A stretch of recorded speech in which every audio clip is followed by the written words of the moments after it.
Welcome back to Pokemon episode summaries. Today, I'll be doing another special of the Pokemon anime, an episode of Pokemon Chronicles titled Oak Napped. The episode begins with Tracy at Professor Oak's laboratory, rushing to the door when he heard the doorbell. And as soon as he opens the door, he meets none other than Ritchie and his Pikachu, Sparky. Ritchie then introduced himself and talked about all the adventures that he had with Ash, such as their battle in the Indigo League. And upon Ritchie mentioning all this, Tracy recognized Ritchie from stories that Ash had told him of his Indigo travels. And especially compliments Ritchie's Pikachu Sparky, hearing all of the awesome things that it had done before, and comments that he could see that Ritchie had been taking great care of his Sparky. With Sparky pleased by Tracy's assumption, confirming it was true by nuzzling up to Ritchie happily. Since Tracy didn't want to be inhospitable to one of Ash's friends, he invited Ritchie and Sparky inside, and gave them some orange juice before asking why they were at Oak's lab. Ritchie thanks Tracy for the drink, as Sparky happily gulps his down in almost one swig, as Ritchie explains why he was at Oak's, which was because he wanted some advice from Professor Oak on the best way to evolve his Eevee. Basically, he wanted to see whether Oak thought he should choose Flareon, Jolteon, Vaporeon, etc. Tracy admitted that was a good idea, as Professor Oak would likely be the best person to ask, having a lot of information on Eevee, but unfortunately, Tracy revealed that Oak was currently away on the Seafoam Islands because he had to record a broadcast for a radio station, because, the Seafoam Islands obviously wanted him after hearing about his awesome radio shows he usually did in Goldenrod City and Johto. Anyways, Tracy also confirmed that Professor Oak would not be back until later that night, but knowing that Ritchie likely wanted advice as soon as possible, Tracy decided to call Professor Oak on the video phone to see if he could give advice over the phone. Meanwhile, speaking of Professor Oak, he was currently with none other than DJ Mary at the Seafoam Islands TV station. Yeah, that's right, remember DJ Mary? She was in like 2 episodes of the Johto series? Yeah, she was back. They were standing outside the elevator, but suddenly, 2 people in lab coats, which were actually none other than Butch and Cassidy of Team Rocket in disguise, came up to him and explained that they had something to show him. Oak was obviously excited, so he followed them to a room, and Butch opened a box that had some sort of egg inside of it. Oak was obviously intrigued by this, and looked up to it to get a closer look, when suddenly, the egg opened up to reveal a fake Bulbasaur, which was seemingly a machine of some sort that sprayed some sort of gas into Oak's face. Anyways, back at Professor Oak's lab, Tracy had called Oak, but he was instead greeted by DJ Mary, and not Professor Oak. Tracy just rightfully assumed that DJ Mary was with Oak, and they were doing the radio show together or some shit, so Tracy asked if he could speak to Oak, and wondered how he was doing, leading DJ Mary to panically reveal that Oak had gone missing without a trace. Yeah, I guess that makes sense. I'd assume that gas was knockout gas then, huh? And then Butch and Cassidy probably took Oak somewhere, and now DJ Mary didn't know where he went. Tracy quickly hangs up and declares that he needed to go find Professor Oak immediately, and Ritchie wanted to come along as well, since that way he could ask Professor Oak his question when he found him, being the question about his Eevee, obviously. So with that, Tracy and Ritchie set off, and since they had to get to Seafoam Island fast, they decided to hitchhike on a nice person's car, and eventually they made it to the Seafoam Island Broadcast Center, which was located in a town on Seafoam Island. Tracy and Ritchie thanked the driver for cooperating and got out of the truck as they then looked around for the actual TV station, and eventually found it, because they spotted DJ Mary and Officer Jenny along with 2 security guards standing in front of the station. Tracy immediately called out for DJ Mary, which led the 2 guards to stand in front of DJ Mary and secure the entrance, claiming that Tracy and Ritchie weren't allowed to come in, since the station was currently closed off for investigation by Officer Jenny, and told Tracy and Ritchie to come back another day. But Mary then jumped in and explained that they should let Tracy inside because he wouldn't cause any harm, explaining that Tracy was Professor Oak's assistant, and likely just wanted to find out some information. The guards still questioned who the fuck Ritchie was, though, leading Tracy to lie that Ritchie was Professor Oak's nephew, which the guards believed, so they let both Tracy and Ritchie inside, as Mary and Officer Jenny went inside as well. Once inside, DJ Mary began to explain the situation to Tracy and Ritchie, explaining that Oak had disappeared and she didn't know where he had went, further stating that Professor Oak disappeared halfway through a rehearsal for his broadcast, and the whole building had been searched by the guards, but they still hadn't found him, which confused the guards, since the guards hadn't seen Oak leave, and they were, standing by the front entrance, so they would see if Oak left the building. Basically, Oak apparently wasn't anywhere in the station, but he should have been, since he wasn't spotted leaving. Tracy and Ritchie were obviously confused by this, with DJ Mary admitting that she was confused too, and extremely goddamn worried, and tried to distract herself by asking Tracy who the fuck Ritchie even was, and why Tracy brought Ritchie with him, with Tracy explaining that Ritchie was an old friend of Ash, and also introduced Ritchie's Pikachu, Sparky, with Sparky happily greeting DJ Mary, flicking its little strand of hair by its ear. Even with this distraction, DJ Mary couldn't stop worrying about Oak, especially as it got later and later and later, and there was still no sign of him. Ritchie realized that the guards probably wouldn't be able to figure anything out, nor would the police, so he tries to figure it out himself, asking DJ Mary to explain any detail that she may have forgot. Essentially just tell what had happened with Oak from the very beginning, since they first arrived at the station and all that shit. So DJ Mary obliged, explaining that the director of the broadcast had instructed DJ Mary and Professor Oak to arrive early so that they could do some rehearsals before the actual broadcast. So They arrived in the morning, even though the broadcast wasn't until the evening. Also explaining that the rehearsal involved talking about the different types of Pokemon, nutrition and food, and also all the different Pokemon types, especially fire, water, and grass, since Oak was in charge of the starters, which had those types. At least the Kanto starters, anyways. The rehearsal had gone well, but it was after the rehearsal that everything went to shit, as Oak decided to take a break for some lunch and invited DJ Mary to come with to the cafeteria to see what they were offering. DJ Mary, of course, accepted, but since the cafeteria was downstairs, Oak and DJ Mary had to take the elevator to get there, which revealed the reason why Oak and DJ Mary were using the elevator back in that previous scene that we saw, and the scene basically played out at how we had already seen it. With DJ Mary remembering that two weird scientists, unknowingly being Butch and Cassidy in disguise, had approached Oak and said that they wanted to show him something interesting and rare. Ritchie asked if Oak actually went with the two scientists, leading DJ Mary to confirm this, stating that Oak let her go down the elevator for lunch by herself and went off with the scientists, since he was so intrigued by whatever this rare thing they wanted to show him was. So, essentially, Oak was just like, yo, DJ Mary, I'll catch up with you later, I'm gonna go talk to these scientists, you go on ahead. DJ Mary then clarified that that was the last time that she or anyone had seen Oak. That was the moment that he had gone missing, whenever he talked to those scientists, and stated that she should have warned Oak about those scientists because she thought that they looked odd, but he was too quick and was too eager, so he just went off with them. Of course, Ritchie obviously thought that the scientists had something to do with Oak's disappearance, but Officer Jenny stated that she doubted the scientists were involved since no one had seen the scientists in the building, including the security guards. Basically, Officer Jenny was even doubting DJ Mary's story, thinking that the scientists didn't even enter the building, so she was actually kind of suspicious of DJ Mary, thinking that she had maybe done something to Oak. Ritchie and Tracy, knowing that DJ Mary was close with Oak, obviously didn't think that DJ Mary was responsible, and Ritchie thought that there may have been a clue outside by the entrance, so he went outside to look, with DJ Mary, Tracy, and Officer Jenny following. As soon as he steps outside the front entrance, he realizes that there could have potentially been another way that the scientists escaped the building that just wouldn't have alerted the security guards. So he asked if there were any alternative ways out of the building aside from the front entrance, leading Officer Jenny to reveal that there was a back exit and the roof exit in case of emergencies, but there were sensors by each of those doors, and both of the sensors hadn't picked up anything, so that meant that the back exit and the roof exit hadn't been used, so the only possible way that the scientists could have entered or left the building was through the front entrance, where the guards were. Ritchie thought for a moment about how the security guards could have potentially missed the scientists, and decided to go ask the security guards if they were absolutely sure they hadn't saw anything suspicious. Unfortunately, the security guards both claimed that there was no one suspicious.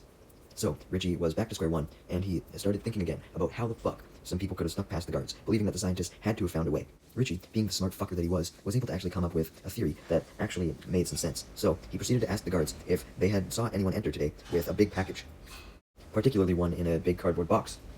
The guards, as well as DJ Mary, Officer Jenny, and Tracy, were confused as to why this mattered, leading Ritchie to explain his theory. He essentially believed that a single person could have entered the building with a huge cardboard box on a trolley or some shit, and they could have had the second person hidden inside of the box. So once they were past the guards, the second person could have came out of the box, and then the two could have disguised themselves as scientists, and then boom, kidnapped Oak, and then put him inside of the box after knocking him out, and then the second person would go back inside the box as well. So basically, the one person who entered the building unsuspiciously could exit the building unsuspiciously straight out the front door, with both his accomplice and Oak inside the box, with the guards not knowing anything.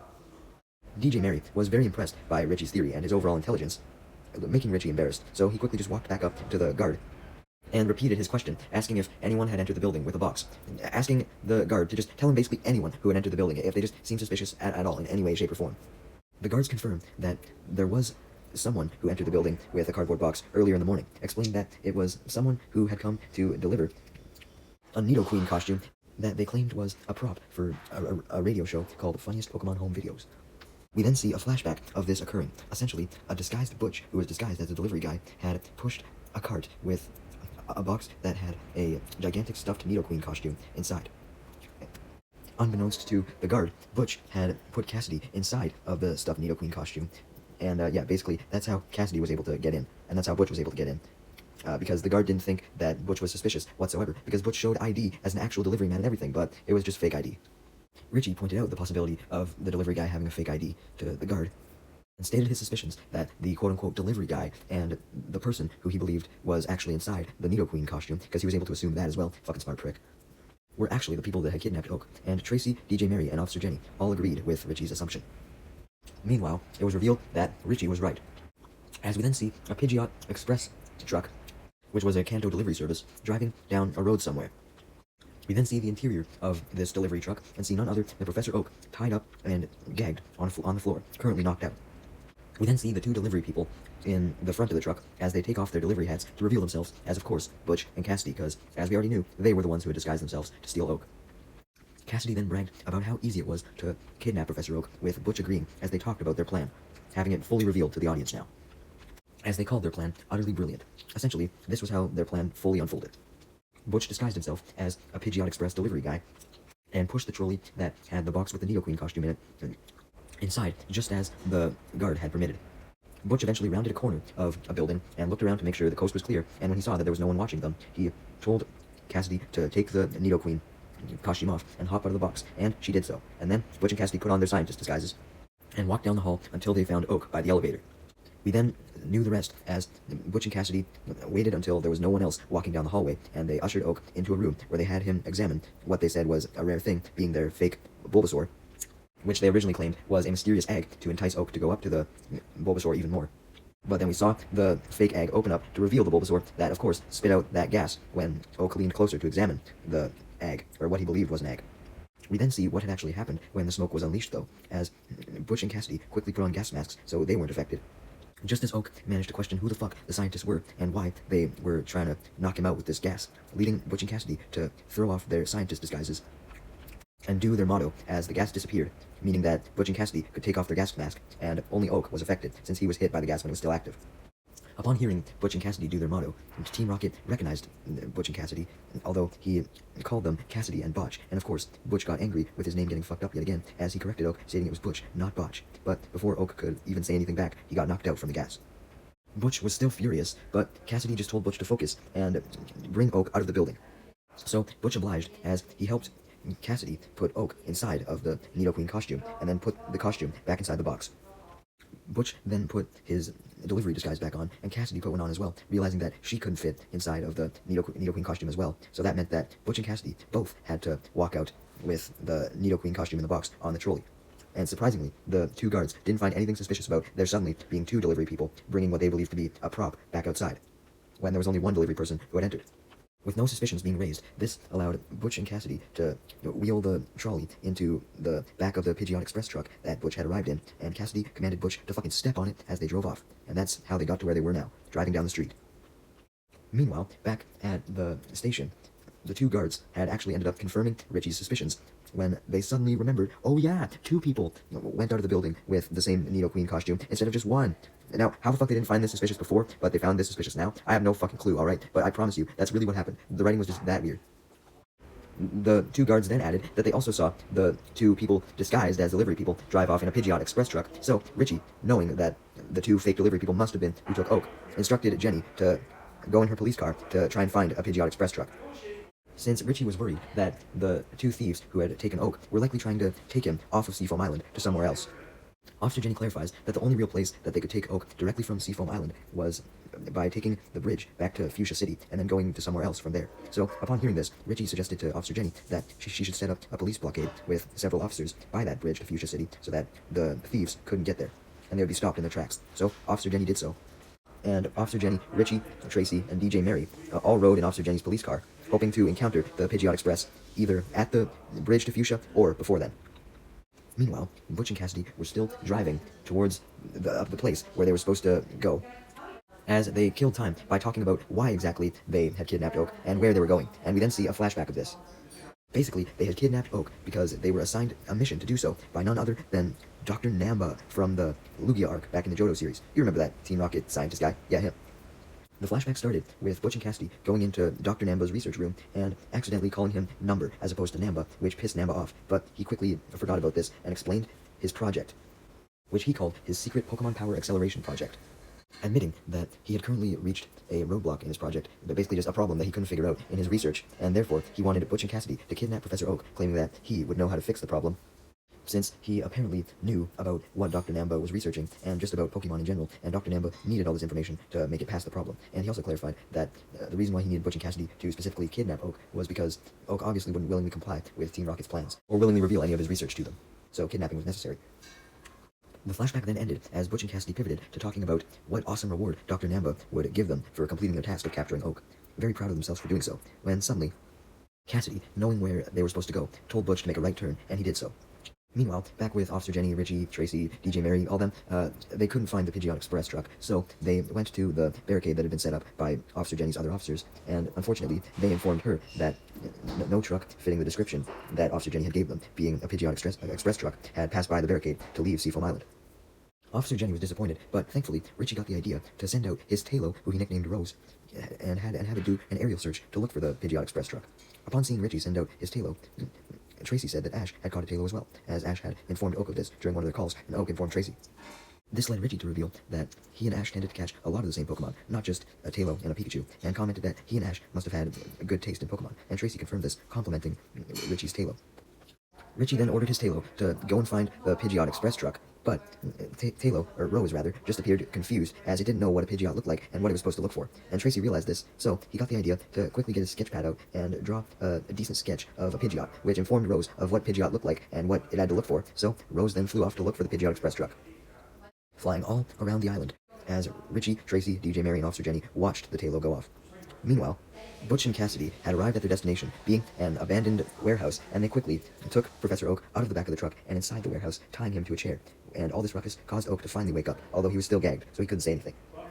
So his demands to be untied were barely discernible. So Butch and Cassidy just ignored him and called Professor Namba on a big widescreen monitor that they had set up in the warehouse. Butch and Cassidy then informed Dr. Namba that they had done as he had asked and captured Professor Oak, as they then showed proof of this, showing Professor Oak tied up.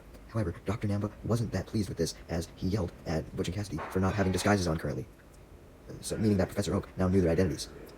Regardless, Dr. Namba couldn't hide for long, and that he was pleased to have Oak near him, so he could now ask him questions regarding his project, explaining that his project was called the Secret Pokemon Power Acceleration Project, further explaining that the mysterious viral life form known as Pokérus was an important component of his project, which would make sick Pokemon that were infected with this Pokérus virus to evolve at a faster rate, specifying that all of his test subjects who have had Pokérus have died before he could actually make them evolve. So he told Professor Oak to tell him everything he knows about Pokérus and how it was contracted so that he could make more specimens more easily and hopefully fail less. Oak lied that he knew nothing about what Pokérus was. However, Dr. Namba knew otherwise, stating that any professor of his stature would obviously have to know about it, and commanded Oak to tell him everything he knew, intimidating him. Also believing that Oak may have happened to know the location of some mons with Pokérus. However, Oak still refused to tell Dr. Namba anything, though didn't deny that he knew anything this time. So, Butch and Cassidy figured that the only way to get Oak to talk would be to torture him. So, they plugged their ears by putting earplugs in to protect themselves from the torture, which was scratching a piece of glass with a nail, making a terribly awful sound to make Oak suffer. He was literally screaming in pain at this point, begging for the torture to stop, claiming that he would rather have any form of torture aside from what he was currently experiencing, as his ears were fucking tingling as he felt like he was about to go deaf at this point. And he then turned his attention towards Dr. Namba on the monitor to distract himself and saw that Dr. Namba had also put earplugs in, so that he wasn't victim to the sound as well. While this was going on, Rose, Richie's Talo, had heard all of Oak's screams, and therefore was led to the abandoned warehouse, where it saw the parked Pidgeot Express truck parked outside. So, Rose went back to Richie and Officer Jenny to inform them of this, and Richie, Officer Jenny, DJ Mary, and Tracy drove off, following Rose to the location of the warehouse, since everyone had jumped back into Officer Jenny's police car.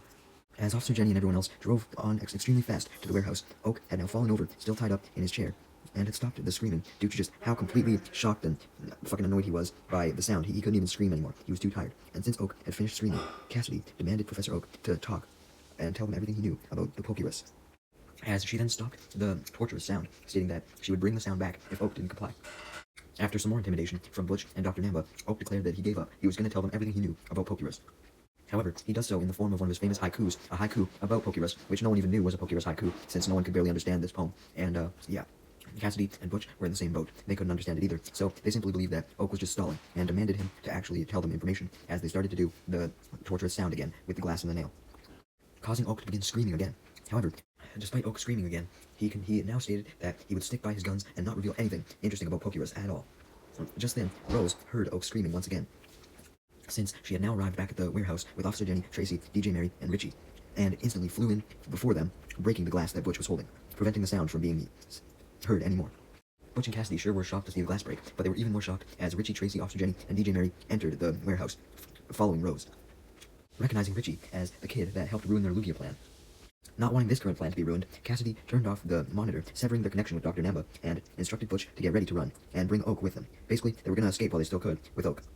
However, Butch and Cassidy were having trouble grabbing Oak, since Tracy and Richie shouted, "Professor," upon seeing Oak, which made Oak and try to squirm around in his chair to break free of the ties so he could go and reunite with Tracy.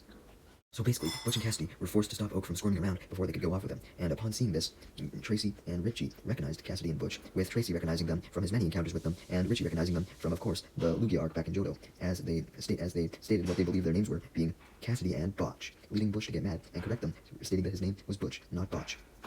Ritchie simply replied he didn't give a shit, and demanded that Butch and Cassidy give them back Professor Oak and free him. However, Cassidy adamantly refused, and Butch and Cassidy made their exit out the warehouse's back door, dragging Oak, who was still tied to his chair, with them, as he wasn't able to squirm his way out. Ritchie then sent out his Sparky and told them to stop Butch and Cassidy in their tracks, but before Sparky could get up to Butch and Cassidy sent out her new Pokemon, a Hoenn Pokemon that hadn't even appeared in the main series yet, Sableye. Ritchie simply told Sparky to attack Sableye with a scratch, but Sableye scratched Sparky first and hit him with a Shadow Punch, knocking Sparky back, allowing Butch and Cassidy to drag Oak out of the building with his head almost getting fucking bruised as they pulled him, pulling him outside towards the Pidgeot Express, which only made Oak more bruised. Knowing that Sparky couldn't do anything, Ritchie and Tracy took action themselves and chased after Butch and Cassidy to retrieve Oak, but unfortunately, Professor Oak was already being loaded into the Pidgeot Express by the time they made it outside. And to prevent Ritchie and Tracy from coming any further, Butch sent out his new Hoenn, Mightyena. However, before it could do anything, Ritchie told his Tailo, Rose, to use Gust on it, leading Sableye to protect its partner Mightyena by using a Focus Punch on Rose. Seeing that the battle was now 2 against 1, Tracy evened the odds by sending out his Scyther to help Rose. However, much like how Mightyena wasn't able to do anything when it first came out, neither was Scyther, as Mightyena went in for the first attack, biting Scyther, leading Scyther to counter with a Slash, and Mightyena to counter back with a Tackle. And Officer Jenny and DJ Mary had walked out of the warehouse by this point, and saw how Mightyena was going to use an Iron Tail on Scyther next. Although, when DJ Mary warned Tracy about this, telling him to be careful and think of a way to counter the Iron Tail, it was already too late, as the Iron Tail had knocked Scyther out, forcing Tracy to recall it. With Scyther now down, Ritchie knew that he had to even the fight again and make it 2-on-2, so despite Sparky getting his ass handed to him by Sableye, Ritchie sent out Sparky again and told him to attack.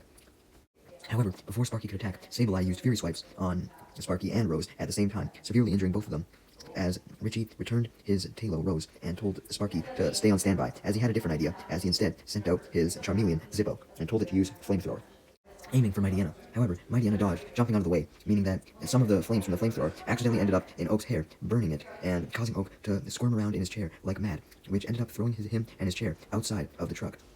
Due to the immense pain and shock that he was feeling from being burned, he somehow had the energy to run despite being tied up in the chair, and ended up running, while still tied up, past everyone and straight into a wall, knocking himself down. This led Butch and Cassidy to run over as fast as they could to where Oak had fallen, so that they could put him back in the truck, as they commanded their Mightyena and Sableye to attack Ritchie's Pokemon to keep them busy so that they couldn't interfere, as Cassidy had her Sableye use Scratch on Sparky and Zippo, while Mightyena used Bite on Sparky and Zippo. These attacks did basically nothing to Sparky and Zippo, though, so just as Butch and Cassidy reached Oak, Sparky used a Thunderbolt on Sableye, making it fall on top of Mightyena, and Zippo then used Fire Spin on both of them, sending them flying into Butch and Cassidy, and sending Butch and Cassidy and the Pokemon flying into the wall that Oak had crashed into, injuring them. With the abandoned warehouse now damaged, Ritchie told his Sparky to use another Thunderbolt to blow up the warehouse, and also electrocute Butch, Cassidy, Sableye, and Mightyena, sending all of them blasting off, much like the regular Team Rocket. With Butch and Cassidy gone, Tracy and Ritchie went up to Oak and untied him, asking if he was alright from his burns and running into a goddamn wall, with Oak thankfully stating that he was fine, and thanking them for the rescue.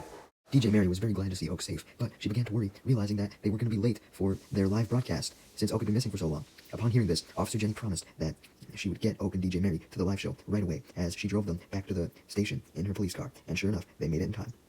As they then greeted the live audience and the camera people, and began recording the live show, which was an episode of Pokemon Master Chef, a show about Pokemon food.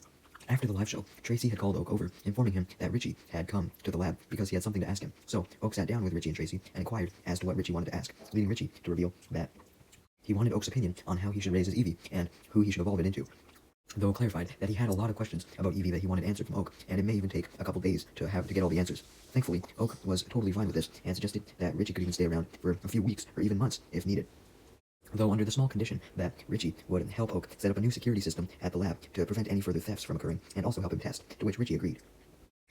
Ritchie then changed the subject a little bit, asking where Ash currently was, stating that he was hoping to see Ash when he came to the lab as well, leading Oak to reveal that Ash went to the Hoenn region. Ritchie then asked Oak another question, wondering why Butch and Cassidy had kidnapped him in the first place, leading Oak to reveal that it was because the Team Rocket wanted to know something about Pokerus. Before Oak could go into more detail, though, DJ Mary then interrupted Ritchie and Oak's conversation, and thanked Ritchie for all of his help in saving Oak, before revealing that it was time for a gaming show that was taking place, filled with live contestants, titled I Wouldn't Eat That If I Were You, and suggested that Tracy, Ritchie, and Oak all be contestants on it. Richie and Tracy eagerly accepted, wanting to test their knowledge, although Oak stated that he was going to stay behind since he wanted to get to work on researching more about Pokémon to discover more about it, and also what Team Rocket could have wanted to do with it, and how it could have helped Pokemon evolve faster. With Oak returning to his lab to do this research. Later in the night, Tracy and Richie came back to the lab, and their stomachs were immensely sore as they revealed that they were treated to an awesome banquet after doing so well on the quiz show.